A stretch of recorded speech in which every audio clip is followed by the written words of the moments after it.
verse 8 up to verse 10. Then our second book, Deuteronomy, chapter 12. Say Tapalaka, Matthew.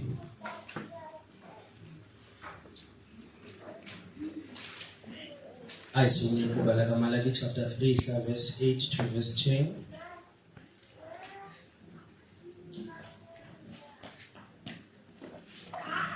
Longa kumama Malaki chapter 3, verse 8, 9, 10.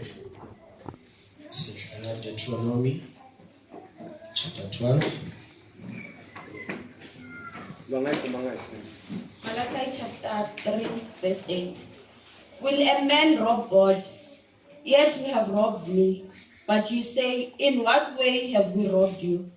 In tithes and offerings. You are cursed with a curse, for you have robbed me, even in this whole nation. Bring all the tithes into the storehouse, that there may be food in my house. And try me now in this, says the Lord of hosts, if I will not open for you the windows of heaven and pour out for you such blessing that there will be room enough to receive it.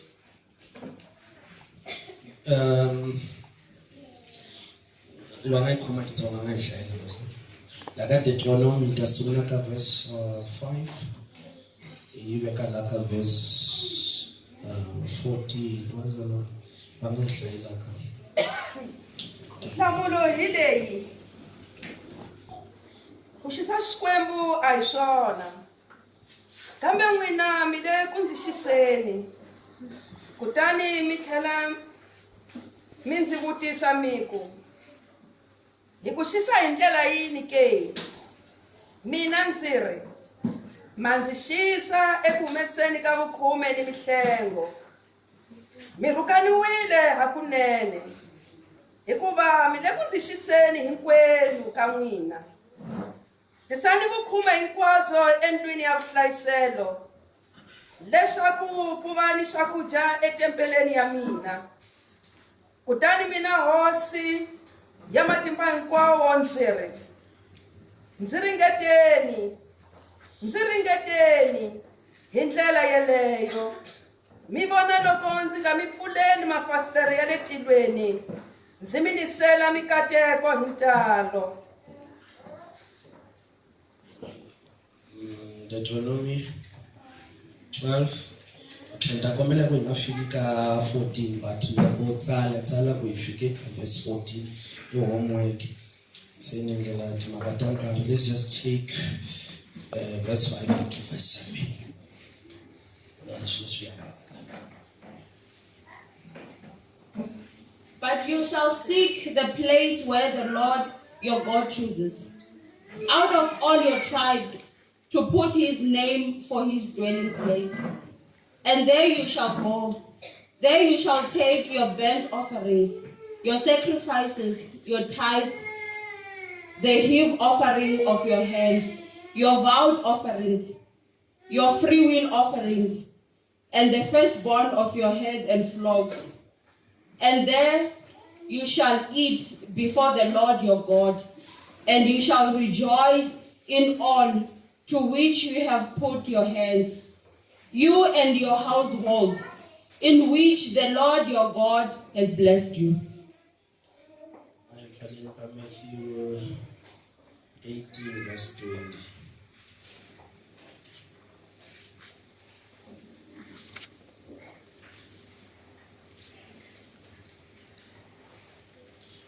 Go take a 19, 20. I put 18 if you got 20. Assuredly, I say to you, whatever you bind on earth, it will be bound in heaven. And whatever you loose on earth, it will be loosed in heaven. Again, I say to you that if two of you agree on earth concerning anything that they ask, it will be done it will be done for them by the Father in heaven. For where 2 or 3 are gathered together in my name, I am there in the midst of them. So, Nziti-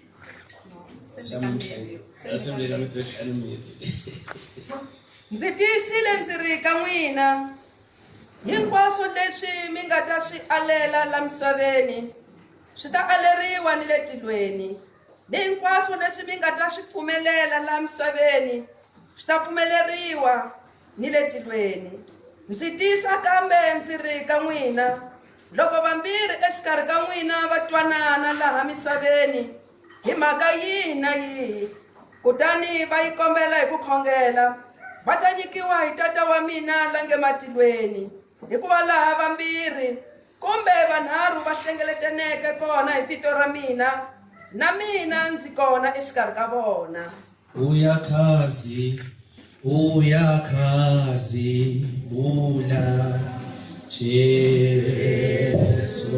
Jesu wamabandla azimula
Semsen wakho Thixo namandla vule mehlo izindlebe uqinise inyawo zethu ezwini lakho, yenza imfundiso yezwi lakho iphile kithi, ishintshe indlela yokwenza kwethu nokukukhonza. Baba wethu namandla wonke kulo mzuzwana ngiselele wona, sebenzisa izwi lakho malo ingcwele egameni lika Jesu, sithathe usibeke kwenye inkazimulo egameni elinamandla lenkosi yethu Jesu Kristu waseNazaretha. Amen. So bazalwane, because of vanotala lava hi landzelaka, that's why we wanna interpreter or tirhisa nguni language, because sometimes ku va na language barrier loko swi ta ka social media, so hi ta tirhisa xizulu ku nga ri ku xichangani andixikoti. Amen bazalwane, futhi ndixipase ngopfu, ndixipase exichangani. Amen. Ngifuna ukukhuluma nge-storehouse bazalwane la. Senze I would say it's a revision, or it's then we continue, because ngiqale isifundo abakhumbulayo uma sizovala umthandazo wethu kaJanuary ngaqala isifundo seyishumi. Hallelujah. I think I took insuku ezintathu ngifundisa. So kune art of repetition bazalwane, uma into ukuthi izwakele uma iphindiwe. So singakuthatheli phansi ukuphinda kwezinto uma into uphinde futhi uyizwa. iBhayibheli linamavesi amaningi, hayi ukuthi awekho amavesi esingawakhuluma, but it's because umoya engcwele kusuke kunento I-emphasize kithi njengebandla. Hallelujah. So ngifundisile la ngathi mina ishumi leligama elithi tithe lichaza 10th okuchaza ukuthi 10%. Then sasho ukuthi ishumi noma ukukhipha ishumi nikelo weshumi is actually a teacher to give, okusho ukuthi uma ufuna ukumastara ekunikeni uthisha wokuqala in the principle yokupha ishumi. Angeke ukwazi ukunikela ngama percentage which above 10%, 20, 50, 60, inikelo emikhulu uma ungamastaranga ishumi. Ishumi is an actual teacher to give. Now into ekumele siqonde bazalwane ukuthi 100% eyakaNkulunkulu, kodwa uNkulunkulu usinika thina 9/10 ukuthi simsebenzise, kodwa athi qala you have ukuqonda ukuthi i-10% eyami. Amen bazalwane. I-10% qala iza, okusho ukuthi mele wazi ukuthi kuba konke uNkulunkulu akunika kona u-10% akuyena owakho. uNkulunkulu kunika 9/10 kodwa u-10% owaka uNkulunkulu. Then kahle i-tithe akuyona yethu. I-10% vele nje you need to know ukuthi njengomzalwane, from young people to the old, i-tithe bazalwane ekaNkulunkulu, umnikelo onomnikazi, u-entitled not for wena, not wena, kodwa uNkulunkulu. Ezulwini nasemhlabeni kurekhodiwe kuyazeka i-10% ayiyona eyakho, ekaNkulunkulu. When they say something is entitled to someone, it means you don't have ownership over the thing. So i-10% ayona yethu futhi asiyi-own i-10% ekaNkulunkulu. And kuna lento engithanda ukuthi mangifundisa ngisho ngithi njengoba i-10% noma i-tithe iyekaNkulunkulu, it already belong to God. It is God's. He has claimed it as the first fruits of our increase. Bazalwane, ishumi ziphuma ngalendlela. Kunesifusiso uma i-10% siyisa ngokulalela, ngokwe-obedience, kuba nesifusiso esizayo phezu kwempilo zethu. Kodwa nanoma singa-obeyanga, ishumi ziyayiphumela ngoba ayizona ezethu. Lokho kuyayiphuvela, uNkulunkulu uyayiphruva lonto leyo ukuthi uma wena ungayikhiphi ngokwe-obedience ishumi iphuma. But i-danger yakhona ukuthi seyiphuma more than 10%. Ayinathula bazalwane ngikhuluma ngisho ambe amen. Hallelujah. So isibusiso mfundisi sikuphi? It's when ishumi siyisa kuNkulunkulu ngeobedience. Ngifundisile la ngathi ngokuka 2 Corinthians chapter number 9, iBhayibheli lisifundisa ukuthi uNkulunkulu uthanda umuntu onikela ethokozile, a cheerful giver. Masithi cheerful giver. Cheerful giver. Ayikhona ngendlela eniphendule ngayo sishayeleke izandla. Asithi cheerful giver. Cheerful giver. Yeah, no bazalwane, mangifunda lelo verse ngithola ukuthi kuna 3 types of givers bazongikhumbuza abazalwane. Sithi number 1 there is a grudging giver. 2 there's a compelled giver. Then there's a cheerful giver. So ibheke wena ke ukuthi endabeni zomnikelo uwela kuphi. Uwela under the grudging giver. What is a grudging giver? I don't want to give. I hate giving. But anyway, I'll give. But I hate giving. Zibheke na ungenzeka uyanikela kodwa ukunikela uyakuzonda kodwa anyway I will give into edirwang kerekeng. So if awiri batlo libelela kadi kamahlo mama bari ngwana batakukhandlela ngwana mara ndashezonda ngiyakuzonda ukunika. That's a grudging giver. Then a compelled giver ulo mzalwane onikela ngokusunduzwa. Yabo nikele esunduzwa uyapompwa mzalwane wakhona. Bazalwane uma sesifike in a level of maturity and niyabona belibandla lifika lapho liyakhona ngegama lika Jesu. Sathane ithanda ngathandi. Hallelujah. Amen. Ufuna sifike la sinikela khona singapompwanga. Ayo sindlule kulela zinga lokuthi uma sifuna ukureacha itarget kufuna sijike kayi7. Hallelujah. Yeah, sifike kule yanto sibuza ukuthi itarget malini. Same time singene kayi1 itarget sikhiphe.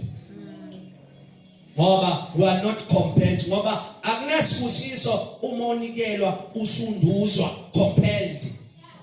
Yabo ayinasibusiso lento yokuthi unikele ngoba sewuyalondwa. Ekulonziwe. Entweni ezobusisa wena. Kodwa usunduzwe umzalwane onikela esunduzwa compelled ngimbiza ukuthi is a wheelbarrow Christian.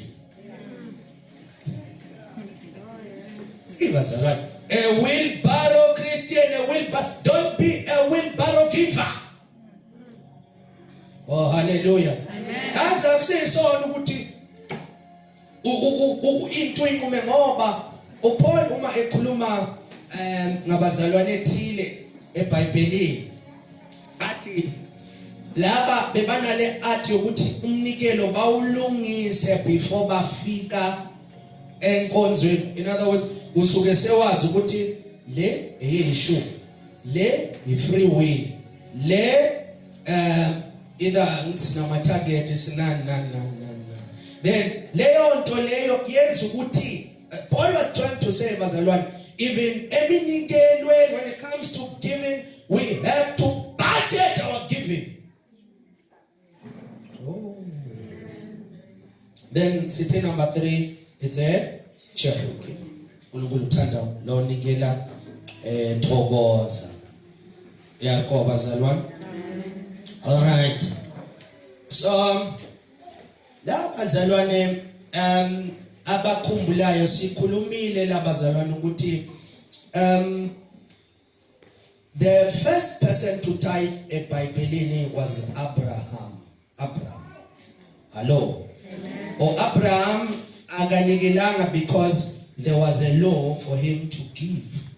Because kunabantu, there's a debate endabeni ye-tithe la abantu abathi no thina i-tithe ngeke siyikhiphe ngoba into yakwi-Old Testament and we are in the New Testament and there is nowhere in the New Testament kuthiwa khiphani i-tithe. But now ngifuna sibheke Abraham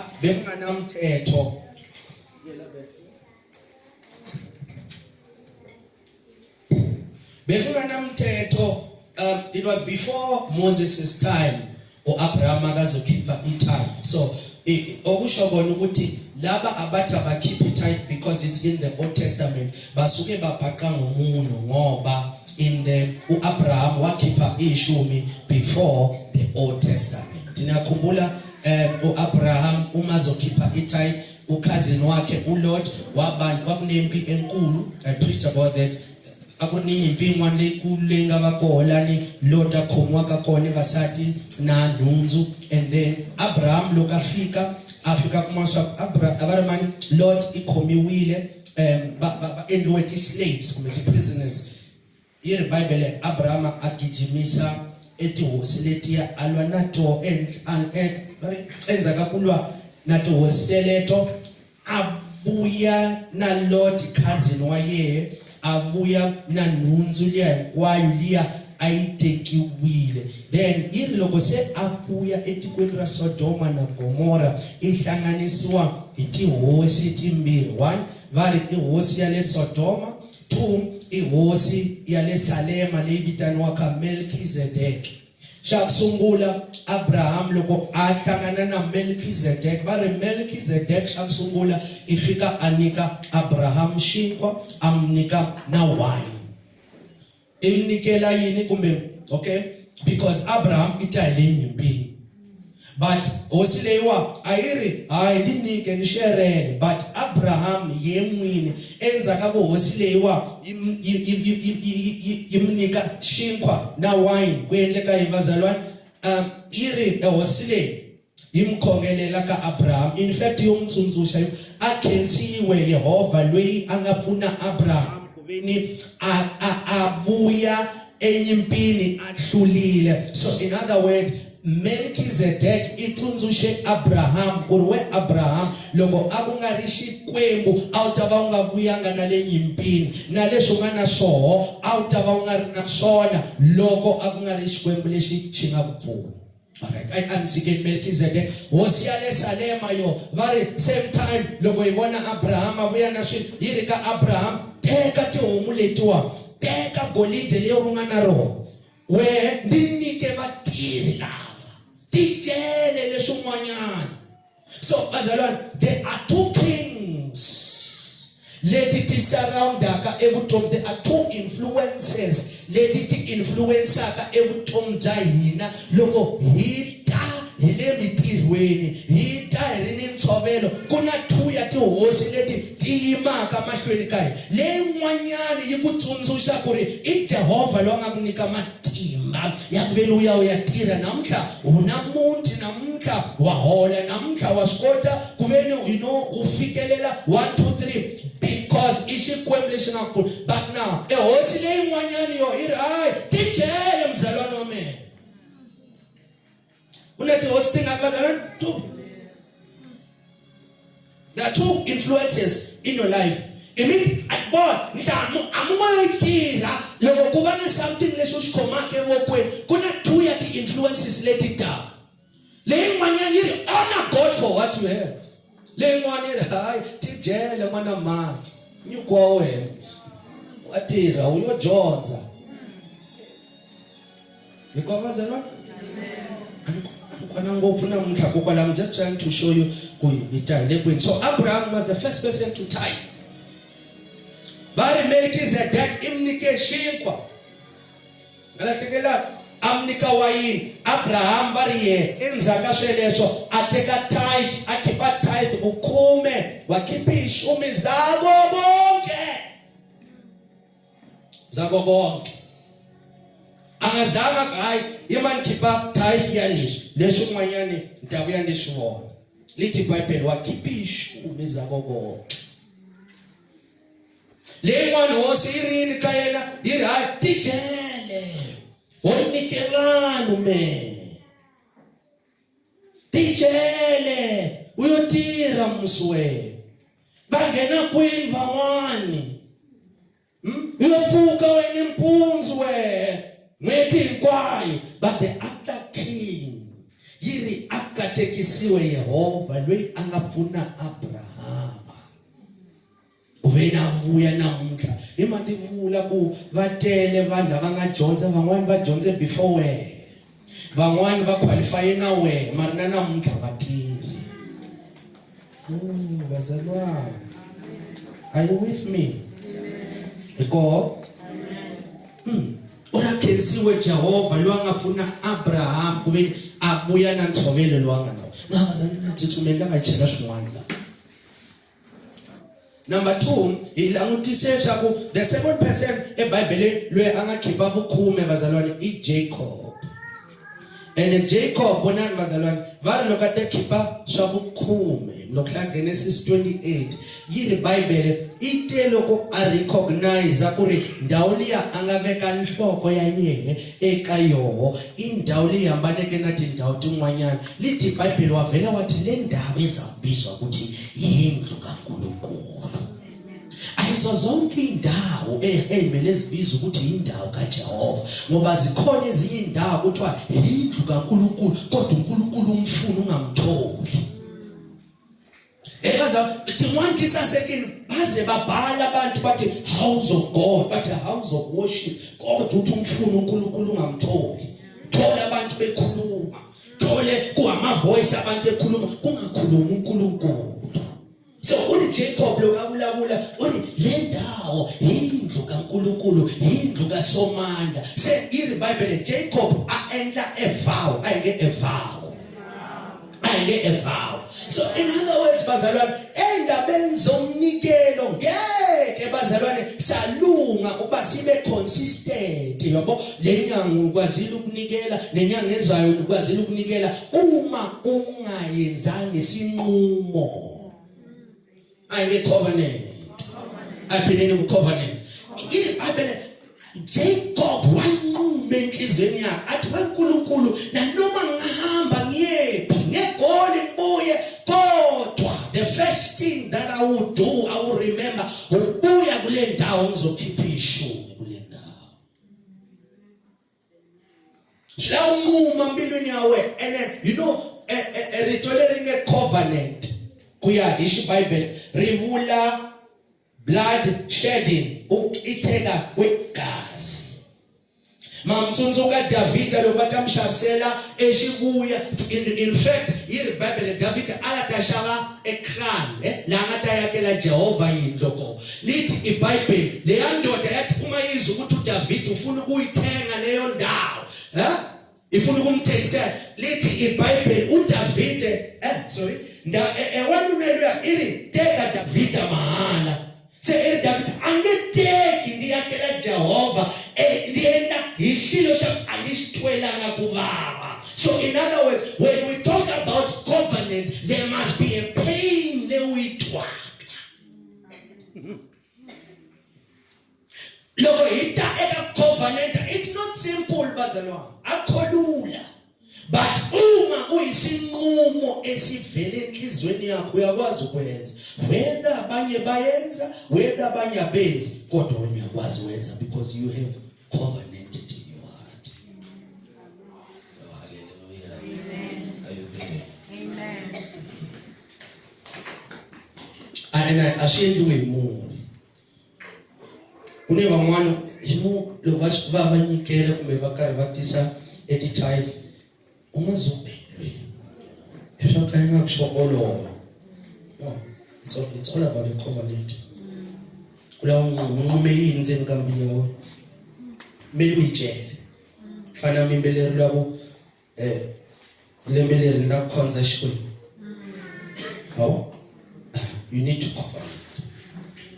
Decide empilweni yawo. That's why bazalwane kunalento engiyidiscovering cela ningibekezelele bazalwane alibida kunento engiyifundile ukuthi hayi ukuthi abazalwane ishuma abayikhiphi no, but you find that bayikhipha kodwa abazivezi ishuma ukuthi ziyizishuma. Uma shaku ateke tithe muna yayinikelo kankari wamnikelo ateke tithe ya awumani woyichela angayitshela tithe ingena kakho empilweni yaye hayi manje ikhiphile tithe bazalwa. There is no blessing uma senza ngaleyo ndlela. You need to covenant wenza isinqumo enhlizweni yakho bese ishumi ziya la zimele ziye khona ngoba kune blessing kaNkulunkulu uma i-tithe iya la imele iye khona. Mina ngazi abantu you know, abangakhonza somewhere ngakhuluma. Ngazi abantu mina abangakhonza kwenye indawo kodwa ishumi zabo bazise kwenye indawo.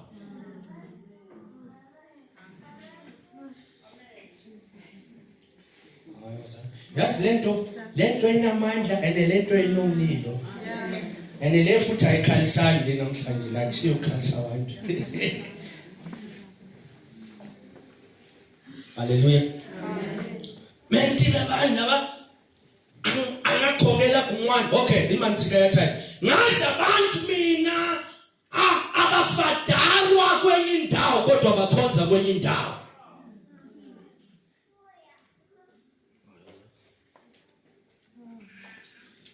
Nalaba abakhonze TV. Ngazi ukuthi TV yake yakungqwabela na. Hayi namhlanje abukanani. Mwana ngibenza ngoku. Ngaribali gcoka ama-covers next week. Amen. Alright, there's a blessing, but isuka ekunqumeni into yami sekunqumeni. Asibuye kule nto ke bazalwane ngoba ngifuna ukuvala la bazalwane. I was just making a mind alana la ya. Uthi la uMalaki incwadi isale ngena vele. Uthi uMalaki ningathi mina nibuza nithi have we robbed God? Esikumbe shorobhe kubikini na. Imtsotse kuye nimgebenge kwini Yehova. Akumalaki ekashavu khume neshamnikelo. Na bazalwane liphuzu olwesimangifundisa liyasala kodwa ngicela ukulifaka bazalwane bese siyafana. Ngiyacela bazalwane le asithatheni uma sirekhode sibhale phansi ngoba kunalento ukuthi uma abafundisi befundisa ngisho bathi ngibona manje lambi bazalwane lambana. Mo amen bazalwane. Amen. Isho futhi ngeke ukhulume ngazo uma ungakhiphi isho. Uzosaba. Hallelujah. Yes. So angenzeli mina sesenabafundisi abazofika la. Ya kumelanga bahlupheke. Hallelujah. Na uma ngifika phambi kaNkulunkulu mele ngisho ukuthi Nkosi ngibafundisile futhi ayikho into engiyishilo engibafundisile izwi lakho. Amen. So uthi niyabuza nina nithi sikurobhe kuphi uNkulunkulu? Kurobhe kwini na athi uNkulunkulu eshumini niyangiroba. So now le pause bazalwane. Ukhipha half ka 10% akuyona itithe. Oh moyingcile ngakhuluma. Samanani bazalwane? Amen.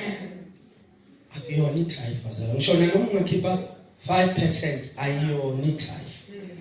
Na noma ungayijustify uthi hayi Nkosi ngithathe half ngavala lapha kodwa ayiyona. That's why athi niyangiroba when it comes to tithe. Ngoba uNkulunkulu yena umake sure ukuthi yona le ebhalwe phansi in your pay slip make sure ukuthi uyayithola. Engangazi ke uma bebangasho le kwaMlungu bathi hayi sicela ukuthi le nyanga sikunike half awudana kama union. Awungena ka union emakakuweni kumenza so hayi uNkulunkulu akakhiphele phela ama union bazalwane. Uyiletha yonke uNkulunkulu wazi ukuthi uvale lapha nalapha kodwa inkinga sisuke thina sicale ngalezinto sikhohlwe ngoNkulunkulu. Sanibonani makho. Ngicela ngifundele verse 10 mazangisale ngivala ngibaleka. Ngoba namhlanje ngifuna ukukhuluma ngale storehouse bazalwane sesibhale. Le bemane ngiqala khona. Funa sithandazelane. Amen bazalwane. Amen. Asifunde. Verse 10. Malaki.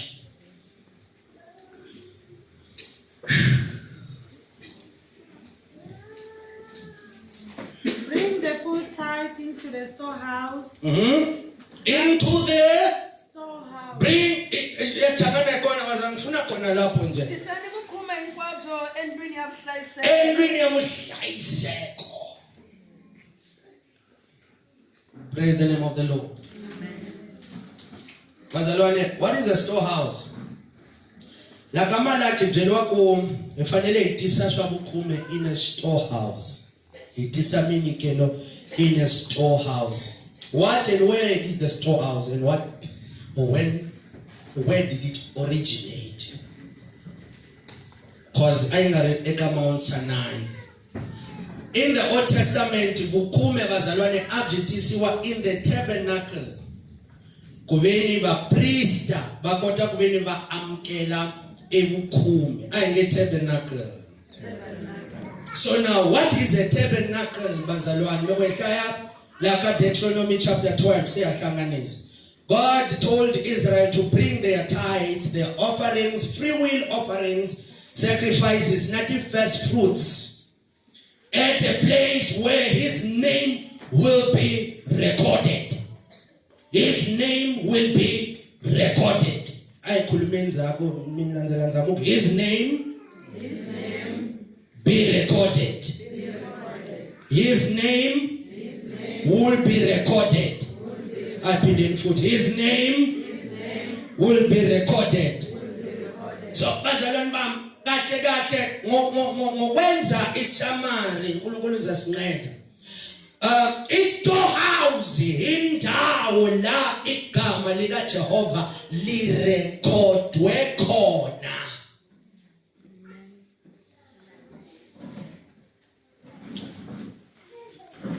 Kunesibusiso uma iminikelo neyishumi ziya endaweni lapho igama lika Jehova lirekhodwe khona.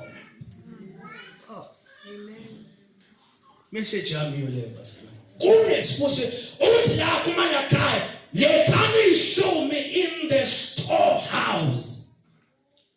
There's a place called a storehouse. Awulahlanga uma uyisa khona. Yasinendawo la bone khona ezingakushela ukuthi kunendawo ebizwa ukuthi indawo kaNkulunkulu kodwa umuntu uyamnqingathi uNkulunkulu umfuna umtholi. Bese uyibuza ukuthi laba bantu abaya kuleyo ndawo bathi bokhonza bani kahle kahle. Ngoba bazalwane indawo ebizwa ukuthi indawo kaNkulunkulu indawo emele benegama lika Jehova. Oh, sanibonani bazalwane. As I've said, uthi Jehova lendawo ngeke ifane neze ngiyayibona ifane ezinye indawo lendawo kaNkulunkulu. This is the house of God. Bazalwane singabantu basebukhoneni thina. Abantu banebukhoneni angitele mntamthunzi ushashwelesho kubaza kulendawo ebizwa ukuthi istorehouse, indawo la uNkulunkulu angavakashi khona, indawo la hlala khona. Uthi iminikelo yenu neyishumi zenu yisali la igama lika Jehova libhalwe khona. Kuyendawo ungena lutho kodwa baphume endaweni ebhalwe igama lika Jehova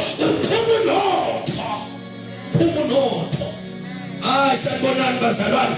That's why lendawo bizwa ukuthi is a storehouse. Ila kubhalwe khona ukuthi let the weak say I am strong, let the poor say I'm rich. In the storehouse. In the storehouse. Singena sikhulu yabona in the storehouse awunikwa ngoba unikwe imali bese unikezwa imali. Kodwa into etholakala in the storehouse sometimes unikela ngemali uphendulwe ngento ephathekayo. Unikela ngento ephathekayo. Uhamba unento kamoya, into espiritual, into yaku-storehouse. Bazalwane lokho izabo lapho sikhomtha mayima la akuphele kune lokabo umuntu bazalwane lokafika etilweni akulamlela lokamuntu etilweni itafika nje mali angayinike babona tanga na mali ukufika etilweni. Bazalwane akulamlela uma esulwini bebathi uyodla imali oyinikelela abanye bengasina sinawo ama-100 rand, abanye bethu sinawo ama-1000, kodwa ikhona into ekhona esinayo. So in other words, bazalwane, uNkulunkulu, when we give in the storehouse, yena ubheka enkazimulweni yakhe athi lo mama udimani, le ntombazane idimani, bazalwane. Hallelujah. The storehouse uyisaphe yakhe iminikelo. In the storehouse ila athuma lakhaya. Bhekani phela uma nimlinga uNkulunkulu neminikelo yenu nangey'hlumise, athi uNkulunkulu uzovula amafastela. So bazalwane, in the storehouse, hallelujah, kunamafastela uthi uNkulunkulu mayafuna akekho mavala.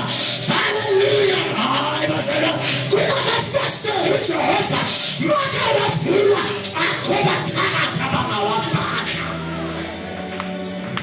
Storehouse, tell umakhelwane uthi storehouse. Ula mashanda kaya. In the storehouse. Yes, in the storehouse. Sometimes we are ningena ngento engabonakali, kodwa yena phendulo ngento ebonakalayo. In the storehouse. Singabantu abaphila ngento yase-storehouse. Iba umama, hallelujah, ube nalento enhliziyweni yakho, uthi igama lakhe lisiphephelo sami, ngiyamazi umsindisi, akalala kozele, olondoloza Israyeli, uyazazi izidingo zekhaya lami.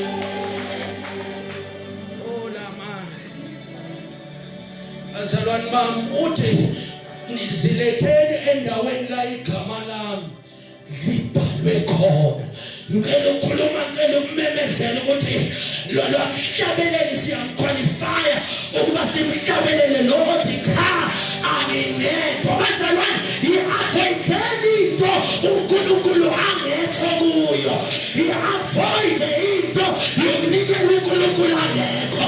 I-avoid into yokukhonza the presence of God ingekho. Asibhekanga, hallelujah, elidonswa i-presence kaJehova ngoba yena uyatholakala. Hallelujah. Loko imlaba waqhubeka. Kwake kwenzeke enye into in the storehouse. Kwake kwenzeke enye into bazalwane in the storehouse. Ngiyakhumbula lithi iBhayibheli lami uSolomon wathi I wanna build God a house. Wathi makayakhe indlu, lithi iBhayibheli lami abapristi they were ready. My God, ukuba basebenze phakathi bese banethe ukudila ngeminikelo ngoba iminikelo yayilethwa kulendlu. Lithi iBhayibheli lami kodwa before bayibambe iminikelo yabantu, before bantu banikela nabo bashisa iminikelo, lithi iBhayibheli lathi cha asiqale sidedicatelena. Lithi iBhayibheli mabayidedicate baqala ngokumbiza uJehova. But when mabizi wenabela, hallelujah, ukhona, ukhona, uzoba khona. Bayibiza inkazimulo kaJehova, kanti uJehova uyatholakala. Uthi ngibizeni ngizawusabela. Hallelujah. Lithi iBhayibheli when they dedicated the storehouse,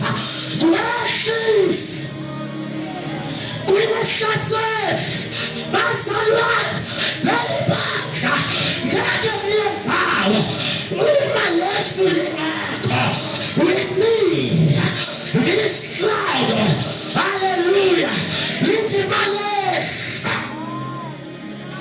kwenzeke into in the storehouse. Lithi iBhayibheli lami bahluleka abapristi ukusisa iminikelo ngoba bakafikile yena uyazishisela iminikelo, akadingile abantu abazosisa iminikelo. In other words, bazalwane, asiyekene ezinye izinto, masifuna uNkulunkulu wethu. Let us seek the presence of God. Mayekhona yena abantu bayasinikelela, mayekhona yena abantu bathithwa uJehova. Mbona into enzekayo yiBhayibheli abapriest bajema nalona banathiwa abantu bantwa bayapriest abajema nababona namampura yabo babaladayisa kanti seyifile into yasekhaya ezulwini lithi iBhayibheli lathi bastopa baphumela ngaphandle yayilava makayeneyo nalemkhuhlo latsefuliyesaka haleluya Jehova kuyenza yena kulelwathatha abantu haleluya. We need the glory of God. We need the presence of God. But we need the presence of God. And that's your tenders. We need the presence of God. Utu Jesu na magakuluma. Utilava babili. Ambesana nakona. Banasana nswana intaba. Ngoba enye into ekhosi uNkulunkulu ebanjeni intaba. Labazalwane umoya wezindaba asiphosele ngaphandle. Uma silapha size ngegama lakhe. Hallelujah. Mfuna 3, mfuna 2 yabantu. Afuna abantu abaningi. uNkulunkulu akafuna abantu abaningi. Uthi noma bebabili bebathathu. Onekelekele ingayakule le. Lokho ufuka 2-3 yabantu. Uma wavuka nje 3 yabantu. Bani mulimo linyaka wena. Jehova ilapha wena. Hallelujah. Kudinga omama abazovuka ekseni. But what Jehova singathe kuleli bandla sifuna wena. Lesiphakamenya. Urla bambiri kumbe banharu bahlangana kako. Ori kwala ukavitora mi. Untaye hlame. Divako. Ishkarikavo. Azara seyingena ka level 1 sisi. Cela siphakamisisa. Sesingena kwenye level. Ngathuki lento oyibona la uNkulunkulu khona. Ngicela siyothandaza bazalwane. Sithi Nkosi manje khosha. Aku anointed a storehouse. Akufakazela ukuthi kasiwe kakulanka umwana isikhomba usibutisa ukasiwe ngosi kahle kahle ngiyalama yini lama lo. Ula ukuthi kweshikhomba kasi ngikho ndimbulela sha kahle kahle ndilaba kathi direkele thi kwakho lethiwa wawuhlawulele wena ndiyakhamalo akuthi yambula. Komele khomele ikwena.